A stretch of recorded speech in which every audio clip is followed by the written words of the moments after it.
여보, 대체 왜 그러는 건데? 말을 해줘야 알 거 아니야. 캐나다의 평범한 가정집에서 남편인 브룩 씨는 너무나도 변해버린 아내에게 화를 내며 무언가를 물어보고 있습니다. 하지만 자신도 뭐가 어떻게 변한지도 모르겠다며 오히려 울먹거리는 모습을 보이자 답답한 마음에 브룩 씨는 집을 나가버리는데요. 최근 아내인 메리 씨는 한국에 다녀온 적이 있었고 캐나다로 돌아와서부터 이상한 증상들이 나타났다고 합니다. 어떤 일들이 있었는지 지금부터 살펴보겠습니다. 안녕하세요. 저는 40대 후반인 메리라고 합니다. 초등학교를 다니고 있는 아들과 함께 한국에서 지내다가 얼마 전에 캐나다로 돌아오게 되었어요.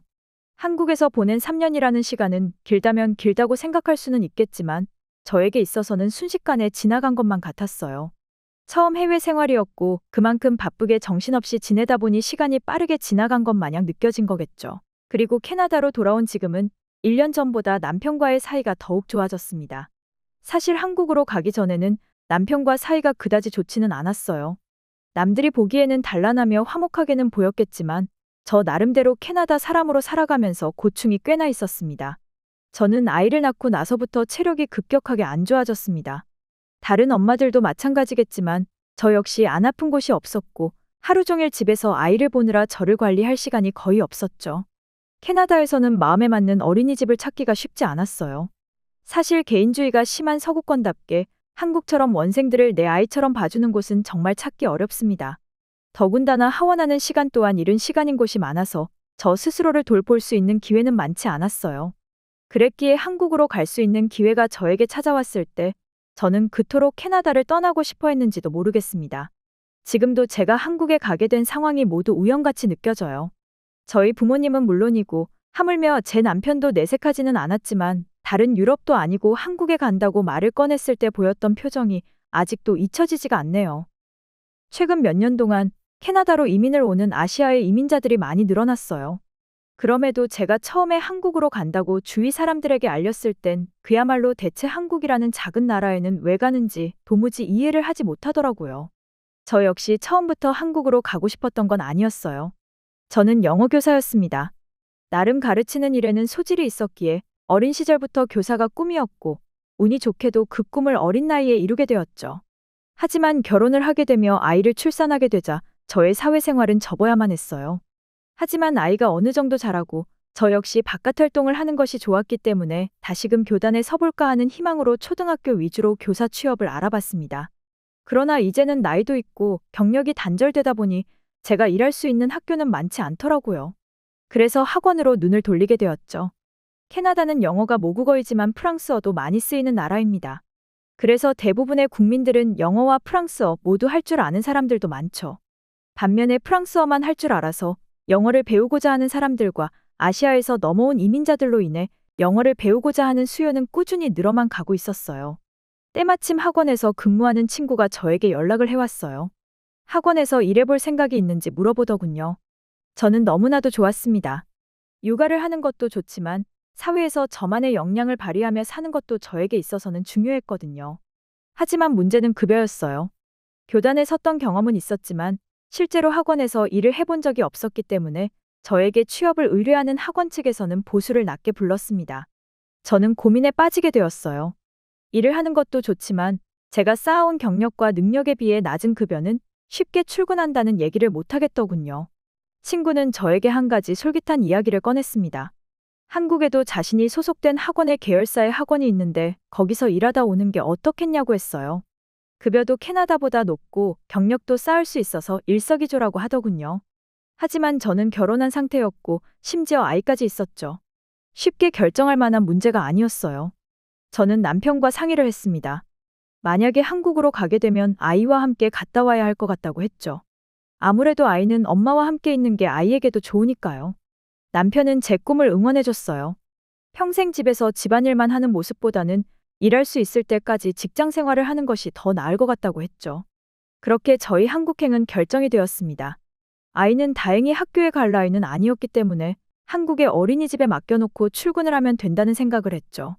한국에 도착하고 나서 참 알아볼 게 많았어요. 물론 제일 중요한 건 집이었죠. 저는 최대한 도심 근처로 집을 얻었습니다. 아마도 캐나다에서 나름 스트레스를 받았었나 봐요. 제가 살던 집 주위에는 그야말로 아무것도 없었습니다.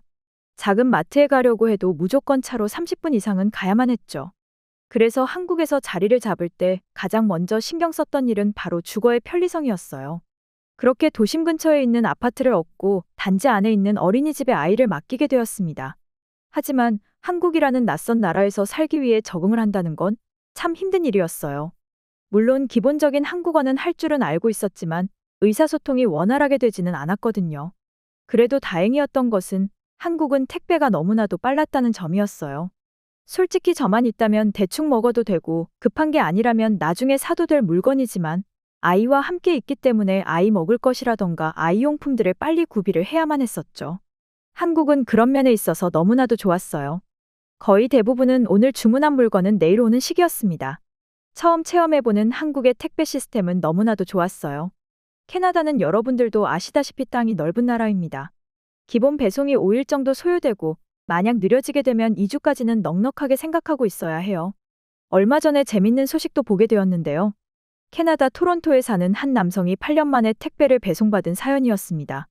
이 남성은 2012년에 인터넷 쇼핑몰에서 주문한 물건을 무려 8년이 지나서야 수령하게 되었다고 했는데요. 물론 이런 사건은 흔한 일은 아니죠. 하지만 캐나다 배송 시스템에 대한 우스갯사연으로 소개가 될 만큼 캐나다는 한국에 비해서 배송이 너무나도 늦습니다. 또한 한국은 주택 지역에는 모든 편의시설들이 다 들어와 있었어요. 적어도 제가 살고 있던 지역에서는 말이죠. 사실 차가 필요 없을 정도로 병원, 대형마트, 지하철역, 공공기관 등 생활에 있어서 필요한 모든 시설들이 모여 있었죠. 사실 걱정이 되었던 부분이 있었어요. 아무래도 아이가 있다 보니 한국에서도 자가용을 구매해야 하나 걱정이었거든요. 하지만 그럴 필요는 전혀 없었습니다. 캐나다처럼 어디 가려고 하면 한두 시간은 차를 타고 이동해야 할 필요가 없었던 것이었죠. 사실 지금 말씀드린 두 가지만으로도 저는 한국을 떠나고 싶지 않았어요. 요즘은 시간이 돈이라고들 하잖아요. 한국처럼 시간을 효율적으로 이용하려고 하는 나라도 드물 거예요. 살면서 정말이지 부러운 문화였습니다. 제 아이를 맡겨놓은 어린이집도 너무나 좋았습니다. 제 아이는 어린이집에서 성장에 필수적인 영양성분으로 구성된 식단과 더불어 맛까지 고루 갖춘 식단을 구성하고 있었어요. 그래서 그랬는지 제 아들은 저녁을 따로 먹이지 않을 정도로 어린이집에서 잘 먹고 오곤 했습니다. 그리고 아이를 키우다 보면 병원과 친해지기 마련인데요. 아이의 체온이 조금만 올라가도 이 세상의 모든 부모들은 걱정하며 불안해할 거예요. 하지만 한국은 집 근처에 병원이 무척이나 많았습니다. 심지어 핸드폰 어플로 미리 예약을 할 수도 있었고 의사 선생님의 진찰 역시 진심이 보여질 만큼 잘 봐주셨어요. 더욱 놀라웠던 점은 진찰과 약값 모두를 합해도 10,000원이 채 나오지 않는 금액이었습니다. 캐나다도 물론 의료 혜택은 좋은 편이에요. 하지만 그만큼 높은 세금으로도 유명하죠. 실제로 세금의 반 이상을 의료비용으로 지급할 정도니까요. 물론 한국도 의료보험 비용을 지급하지만 캐나다에 비해서는 낮은 금액이었고 내는 보험료에 비해 실제로 제가 한국의 의료보험 혜택을 받는 것은 너무나도 컸습니다. 왜 한국이 돈만 있으면 살기 좋은 나라라고 모두들 이야기하는지 알게 되는 부분이었죠. 참 신기하면서 궁금했던 것도 있었어요. 인구 밀도가 캐나다에 비해 월등히 높은데도 불구하고 어떻게 치안이 이렇게나 좋은지 궁금했습니다. 심지어 미국이나 다른 유럽들은 한국보다 땅이 크고 도심에는 인구수도 많기 때문에 범죄나 절도 등 치안이 좋지 않거든요. 하지만 한국은 서울이나 경기도 같이 사람이 많은 곳에서도 안전한 느낌을 꾸준히 받아왔어요. 아이가 밤에 잠이 안 오면 아파트 단지 주위를 한 바퀴 돌고 오는 게 너무나도 안심이 될 정도였죠. 한국이 세계적으로 안전한 나라라는 것은 제가 실제로 살면서 제일 잘 느끼게 되었지만 왜 그런지는 아직도 궁금하긴 합니다. 아무래도 한국인은 타인과 평화롭게 지내고 싶어하는 게 DNA에 각인이 된 것 같았어요. 수세기 동안 중국과 일본 등 아시아의 다른 나라로부터 침략은 당했지만 실제로 전쟁을 일으키지는 않았으니까요. 정말로 신기한 한국만의 치안의 모습이었습니다. 저는 그렇게 3년 동안 한국을 느끼며 한국만의 편리하고 안전한 문화를 맘껏 즐기다가 캐나다로 돌아왔어요. 물론 남편은 캐나다에 있고 제 원래 생활들도 캐나다에 있기 때문에 돌아오긴 했지만 한국을 떠나는 일은 너무나도 아쉬웠습니다. 그래서 캐나다로 돌아오고 나서 거의 1년 동안은 우울했던 것 같았어요. 남편은 저희 이런 침울해진 모습을 보고 계속 물어왔어요. 어디 안 좋은 데 있는 거 아니냐고요. 그럴 때마다 저는 어떻게든 넘겼지만 한국이 그리워지는 건 어쩔 수 없었습니다. 물론 캐나다의 자연경관은 좋긴 하지만 저는 어떻게 보면 한국의 라이프 스타일이 더 잘 맞았던 것 같았어요. 바쁘고 열심히 살아가는 한국인들의 모습과 요즘 시대를 살아가면서 편리하고 실용적인 문화 시스템을 꾸준히 만드는 한국만의 모습은 그야말로 3년 동안 저를 반하게 만들었어요. 지금은 캐나다의 학원에서 근무를 하고 있지만 나중에 남편이 은퇴를 하는 시기가 온다면 그땐 솔직히 말하려고요. 한국에서 돌아오는 게 힘들었고 다시 한국에서 살고 싶다고요. 아마 그때쯤에는 아이도 독립시키고 남편과 한국에서 행복하게 살 수 있겠죠? 지금까지 캐나다에서 거주하고 있는 메리 씨의 사연을 살펴보셨는데요.